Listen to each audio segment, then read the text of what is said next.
आज के दिन की पहली बड़ी और अहम खबर, जिस तरह से दिल्ली के डिप्टी सीएम सिसोदिया ने आरोप लगा दिया कि बीजेपी ने मुझे ऑफर दिया है, लेकिन मैं झुकने वाला नहीं हूं, मैं बीजेपी के पाले में नहीं जाने वाला।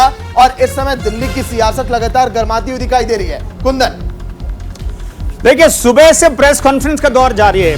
पहले सीबीआई और अब ईडी की एंट्री की बात जब कही गई और यह कहा गया कि सीबीआई और ईडी का डर दिखा के मनीष सिसोदिया पर यह दबाव बनाया जा रहा है कि वो बीजेपी में शामिल हो जाएं, ये कोशिश की जा रही है। हालांकि ये आरोप है, ये आम आदमी पार्टी की तरफ से आरोप लगाए जा रहे हैं, बीजेपी नकार रही है। बीजेपी के नेताओं की तरफ से यहां तक कहा गया कि चिमटे से भी मनीष सिसोदिया को हम ना छुएं, यहां तक की बयानबाजी हो रही है। सुबह से कई दौर के प्रेस कॉन्फ्रेंस अलग अलग नेताओं ने आम आदमी पार्टी की तरफ से और बीजेपी की तरफ से किए हैं और आरोप प्रत्यारोप का जबरदस्त दौर देखने को मिल रहा है। देखिए, ट्वीट क्या किया गया सिसोदिया की तरफ से, वो देख लेना काफी अहम है कि आखिर ट्वीट में क्या जिक्र किया सिसोदिया ने, किस तरह से आम आदमी पार्टी हमलावर है बीजेपी पर, क्योंकि इस समय कई ऐसे मुद्दे जिसको लेकर बीजेपी हमलावर थी। सिसोदिया ने लिखा कि मेरा बीजेपी को जवाब, मैं महाराणा प्रताप का वंशज हूं, लेकिन भ्रष्टाचारियों और षड्यंत्रियों के सामने झुकूंगा नहीं, ये कहना मनीष सिसोदिया का। मेरे पास भाजपा का संदेश आया है। मनीष सिसोदिया ने कहा कि आप तोड़कर भाजपा में आ जाओ, सारे सीबीआई ईडी के केस बंद कर देंगे। तो देखिए, बहुत बड़ा आरोप और बड़ी बात मनीष सिसोदिया ने कर दी है, ट्वीट के जरिए उन्होंने की है। देखिए, ग्राफिक्स भी इससे जुड़े। मनीष सिसोदिया का बीजेपी पर यह बड़ा आरोप आखिर क्यों लगा और संदेश उन तक क्या पहुंचा है। लगातार देखिए, दिल्ली की सियासत, देश की सियासत इनके बयान के बाद गरमाई है। सिसोदिया ने कहा कि बीजेपी ने आप तोड़ने का ऑफर दिया है कि आप आम आदमी पार्टी आप तोड़ कर आइए, उसके बाद सारी जांच जो है ठंडे बस्ते में डाल दी जाएगी। उन्होंने कहा मेरे पास बीजेपी का संदेश आया है, आप तोड़कर बीजेपी में आ जाओ। इससे पहले जब उन्होंने प्रेस कॉन्फ्रेंस भी किया आतिशी ने, तो उन्होंने कहा कि महाराष्ट्र में जिस तरीके से चीजें की गई बीजेपी की तरफ से, वैसे ही दिल्ली में करने की कोशिश है। सारे सीबीआई ईडी के केस बंद करवा देंगे, ये मनीष सिसोदिया ने ट्वीट कर बाकायदा बीजेपी पर निशाना साधा। और उन्होंने कहा कि इस तरीके की बातें मुझे कही जा रही है, मुझे ऑफर मिला है। दिल्ली के डिप्टी सीएम ने कहा कि वो झुकने वाले बिल्कुल भी नहीं है। तो देखिए, डिप्टी सीएम की अगर हम बात करें तो उन्होंने जिक्र किया कि मैं झुकने वाला नहीं हूं, लेकिन जो उन्होंने कहा कि हमारे पास संदेश आया, उस संदेश में आखिर क्या है। बिल्कुल, तो देखिए अरविंद केजरीवाल ने क्या कुछ कहा और मनीष सिसोदिया क्या कुछ कह रहे हैं गुजरात में, क्योंकि गुजरात दौरा है। चाहे सरकारी स्कूल में पढ़ने वाला बच्चा हो चाहे प्राइवेट स्कूल में, आपके पूरे परिवार के लिए अच्छे और फ्री इलाज का इंतजाम करेंगे, आपके पूरे परिवार के लिए। और दूसरा, दिल्ली में हमने महंगाई और बेरोज़गारी पे काफ़ी काम किया। गुजरात सरकार महंगाई और बेरोज़गारी पे बिल्कुल विफल रही है। लोग महंगाई से बहुत ज़्यादा परेशान हैं, हर चीज़ महंगी हो गई है। युवा बेरोज़गार घूम रहे हैं गुजरात के अंदर। दिल्ली में हमने बिजली फ्री कर दी लोगों की, पानी फ्री कर दिया लोगों का, अच्छे स्कूल में का इंतज़ाम किया, एजुकेशन फ्री कर दी, हेल्थ फ्री कर दी, महिलाओं का ट्रांसपोर्ट फ्री कर दिया। तो लोगों को महंगाई से थोड़ा सा रिलीफ मिला है। 12 लाख बच्चों को हमने रोज़गार दिया, तो रोज़गार देना हमें आता है। तो अगर हमारी सरकार बनती है तो महंगाई और बेरोज़गारी से भी हम छुटकारा दिलाएंगे। और आज मुझे खुशी है, मैं दुनिया के सबसे अच्छे शिक्षा मंत्री को अपने साथ लेके आया हूँ, मनीष जी को, जिन्होंने दिल्ली में शिक्षा में शानदार काम किया। इनके चर्चे अमेरिका के अखबारों में के फ्रंट पेज पे मनीष जी की फ़ोटो छप रही है। तो मनीष जी अगर कुछ कहना चाहते हैं। धन्यवाद। मेरे लिए सौभाग्य की बात है कि मैं आज अरविंद केजरीवाल जी के साथ इस दौरे में गुजरात आया हूं। और दिल्ली में जिस तरह पिछले कुछ वर्षों में सरकारी स्कूल बहुत शानदार हुए हैं और दिल्ली में हमने प्राइवेट स्कूलों की फ़ीस नहीं बढ़ने दी है, वैसे ही मैं समझता हूँ गुजरात के भी हर बच्चे का हक है कि उसको शानदार शिक्षा मिले, फ्री शिक्षा मिले। और गुजरात के प्राइवेट स्कूलों में पढ़ रहे हर बच्चे का भी हक है कि उसके स्कूल की फ़ीस नाजायज़ तरीके से ना बढ़ाई जाए। और ये हो सकता है, इसके लिए 27 साल की ज़रूरत नहीं है, दिल्ली ने करके दिखाया है, केवल 5 साल में ऐसा हो सकता है। तो आज हम गुजरात की जनता से ये अपील करने आए हैं कि जैसे दिल्ली के लोगों ने एक मौका दिया अरविंद केजरीवाल जी को, जैसे पंजाब के लोगों ने मौका दिया है अरविंद केजरीवाल जी को, एक मौका केजरीवाल जी को दें। 5 साल के अंदर अंदर यहाँ के स्कूलों में बहुत बदलाव आ सकता है। यहाँ के सरकारी स्कूल इतने शानदार हो सकते हैं, यहाँ के प्राइवेट स्कूलों की फीस को ऐसे बढ़ने से रोका जा सकता है जैसे दिल्ली में रोका गया। महाराणा प्रताप पर ट्वीट किया है तो राजपूत समाज अभी नाराजगी दिखा रहे हैं, आप क्या कहेंगे? और भाजपा की तरफ से भी आपको ऑफर मिला, आपने ट्वीट किया है।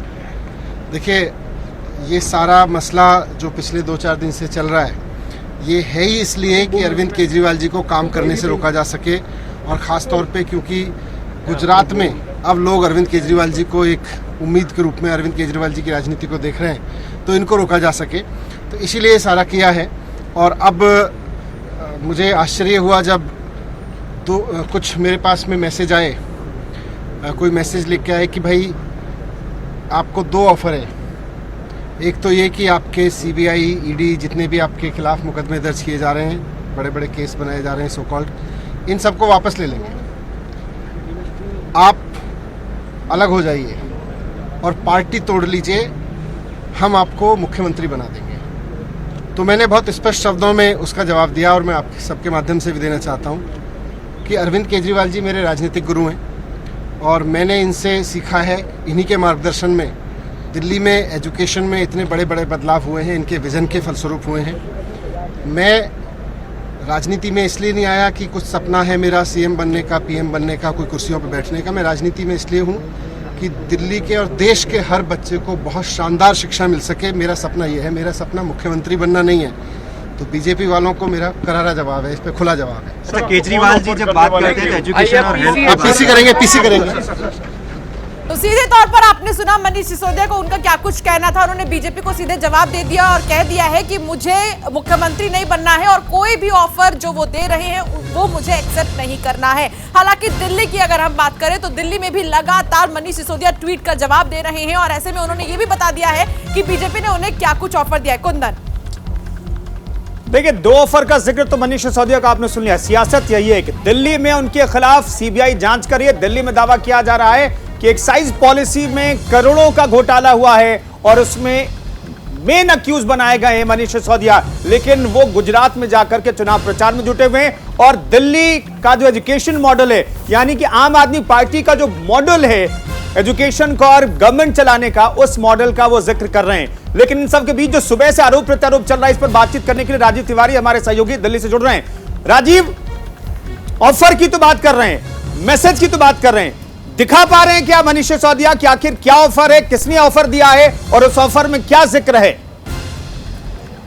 देखिए, अगर पूरे मामले को देखा जाए तो यह एक सियासी मसला है और आरोप प्रत्यारोप का दौर चल रहा है। आखिर मनीष सिसोदिया जो यह बता रहे हैं कि मुझे बीजेपी की तरफ से ऑफर मिला है, तो उन्होंने पहले क्यों नहीं बताया? जब CBI की रेड पड़ती है, जांच होता है और तमाम आरोप लगते हैं कि हजारों करोड़ का घोटाला हुआ है, नए जो इनके शराब नीति जो इन्होंने बनाई थी, उसके बाद इनका कहना है कि मुझे ऑफर दिया जा रहा है बीजेपी की तरफ से।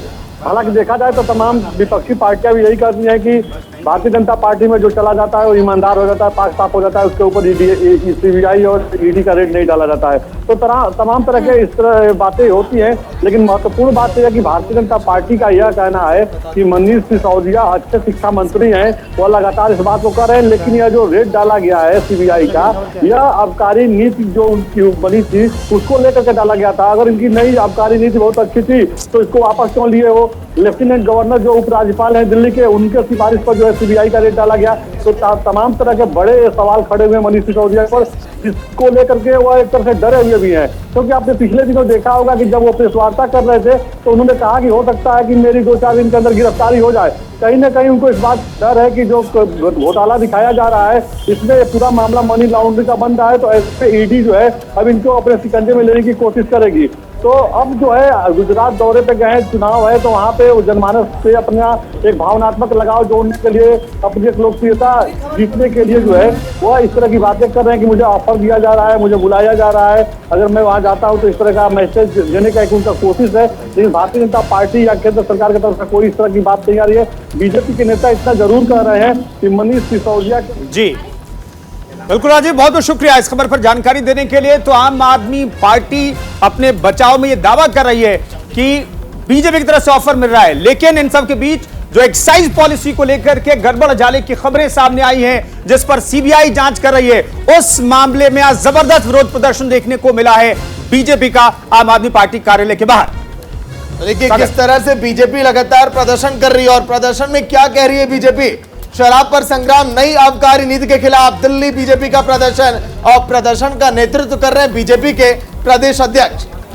लेकिन देखिए दो चीजें अगली हम खबर आपको बताएंगे। धारा 144 दिल्ली में लागू, लेकिन बीजेपी के कार्यकर्ता जबरदस्त प्रदर्शन करते हैं, सैकड़ों की तादाद में इकट्ठा होकर के तस्वीरें भी हम आपको दिखाएंगे। हिरासत में लिए गए कई कार्यकर्ता, हालांकि पुलिस ने कार्रवाई की है, कई कार्यकर्ताओं को हिरासत में लिया गया क्योंकि आम आदमी पार्टी के बाहर, दफ्तर के बाहर जबरदस्त विरोध प्रदर्शन करने के लिए कार्यकर्ता इकट्ठा हुए थे। बैरिकेड्स जिन लोगों ने पार किया, हालांकि उनको हिरासत में तो लिया गया, लेकिन ये प्रदर्शन लगातार तेज होता जा रहा है बीजेपी की तरफ से, क्योंकि अगर हम बात करें डिप्टी सीएम की और सत्येंद्र जैन को बर्खास्त करने की अब बीजेपी मांग करने लगी है। दरअसल दोनों ही मामलों में, एक शिक्षा मंत्री हैं और एक स्वास्थ्य मंत्री हैं, दोनों की गिरफ्तारी हुई, गिरफ्तारी तो नहीं हुई है अभी मनीष सिसोदिया के, लेकिन सत्येंद्र जैन गिरफ्तार हैं, उन्हें बर्खास्त नहीं किया गया है और अब मनीष सिसोदिया पर जो गंभीर आरोप है उस पर कार्रवाई नहीं की गई है और इसी कार्रवाई का दबाव बनाने के लिए यह सब कुछ किया जा रहा है। आबकारी घोटाले में टूल किट मॉड्यूल की जांच होनी चाहिए, यह भी बीजेपी के कार्यकर्ता नेता मांग कर रहे हैं। तो न्यूज इंडिया लगातार सुबह से आप तक पल पल की अपडेट पहुंचा रहा है। ग्राउंड जीरो पर भी तमाम संवाददाता हैं कि आखिर किस तरह से बीजेपी का प्रदर्शन ये लगातार जारी है, क्योंकि हाथों में तख्तियां, बैनर आम आदमी पार्टी के खिलाफ आपने दिन भर देखा, लेकिन हमारी सहयोगी जब पहुंची ग्राउंड पर तो वहां का जायजा लिया। देखिए मनीषा की रिपोर्ट है।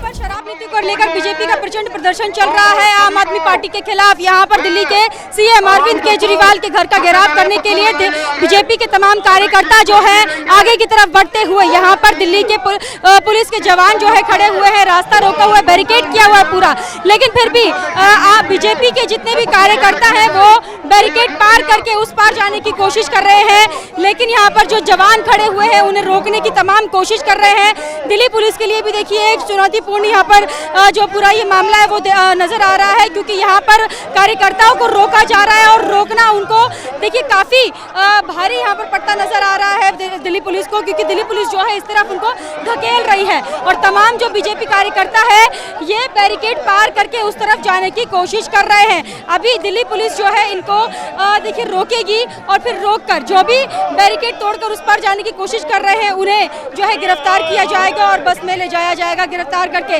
सामने आप देख पा रहे होंगे ये पूरी जो भीड़ है ये बीजेपी के कार्यकर्ताओं की है, महिला मोर्चा भी है और सभी कार्यकर्ता यहाँ मौजूद है। अरविंद केजरीवाल और मनीष सिसोदिया के खिलाफ जो है मोर्चा खोला हुआ है। आदेश गुप्ता की अगुवाई में, उनके नेतृत्व में ये पूरा जो धरना प्रदर्शन है वो किया जा रहा है और तमाम लोग यही मांग कर रहे हैं कि मनीष सिसोदिया को बर्खास्त करना है और अरविंद केजरीवाल जो है इस्तीफा दे दो, क्योंकि दिल्ली में जिस तरीके से शराब नीति पर बवाल मचा हुआ है और घोटाला जिस तरीके से आम आदमी पार्टी की तरफ से देखा गया है, जो सीबीआई जांच भी चल रही है, उसी को लेकर इन लोगों की मांग है कि अरविंद केजरीवाल इस्तीफा दे और मनीष सिसोदिया को बर्खास्त किया जाए। कैमरा पर्सन मनीष जोंडियाल के साथ मैं मनीषा, न्यूज इंडिया। तो शराब नीति को लेकर दिल्ली में बीजेपी का प्रदर्शन लगातार जारी है। तमाम जो कार्यकर्ता है, नेता है, वो यहाँ पर मौजूद है, लेकिन सवाल ये है कि आखिर कब तक इसी तरीके से लगातार प्रदर्शन करते रहेंगे। मनीषा मेरी सहयोगी मेरे साथ जुड़ गई है। मनीषा, अभी वहां की क्या ताजा तस्वीर है? लगातार क्या प्रदर्शन अब भी जारी है? जी अंशिका, बिल्कुल देखिए प्रदर्शन जारी था, लेकिन अभी प्रदर्शन जो है वहां से जितने भी कार्यकर्ता थे उनको गिरफ्तार कर लिया गया, क्योंकि वो लोग बैरिकेड पार करके अरविंद केजरीवाल के घर का घेराव करने के लिए कोशिश कर रहे थे। उनको वहां से जो है गिरफ्तार करके गाड़ी में बिठा के ले जाया गया है दिल्ली पुलिस के द्वारा। आपको बता दूं, ये जो पूरा धरना है वो दिल्ली में शराब नीति को लेकर किया गया है। शराब नीति को लेकर बवाल मचा हुआ है पूरे दिल्ली में। बीजेपी लगातार हमलावर है अरविंद केजरीवाल और पूरी आम आदमी पार्टी पर, जहाँ एक तरफ अभी अरविंद केजरीवाल और मनीष सिसोदिया जो है गुजरात के दौरे पर है, वहीं यहाँ पर दिल्ली बीजेपी की तरफ से जो है पूरा अरविंद केजरीवाल के घर का घेराव किया गया और साथ ही देखिए मुख्यमंत्री अरविंद केजरीवाल के इस्तीफे की मांग इन्होंने की और मनीष सिसोदिया को बर्खास्त करने की मांग यहाँ पर लगातार इन लोगों ने की है। आपको बता दूं कि बीजेपी की तरफ से लगातार प्रेस कॉन्फ्रेंस भी की जा रही है। गौरव भाटिया ने भी हाल ही में प्रेस कॉन्फ्रेंस की थी और लगातार वो अरविंद केजरीवाल और मनीष सिसोदिया पर आरोप मढ़ते हुए नजर आए। साथ ही वो मनीष सिसोदिया को इस चीज का भी जवाब दिया उन्होंने, क्योंकि मनीष सिसोदिया ने हाल ही में कहा था कि ये जो पूरा घोटाला है वो सिर्फ 1 करोड़ का घोटाला है, बहुत ही छोटा घोटाला है। तो इसके लिए भी गौरव भाटिया बोल रहे थे कि मनीष सिसोदिया को शर्म आनी चाहिए कि वो 1 करोड़ का घोटाला बता रहे हैं और ये जो पूरा घोटाला है। बिल्कुल मनीषा, नजर बना रखिएगा, अपडेट आपसे लेते रहेंगे। बहुत बहुत शुक्रिया पूरी जानकारी के लिए।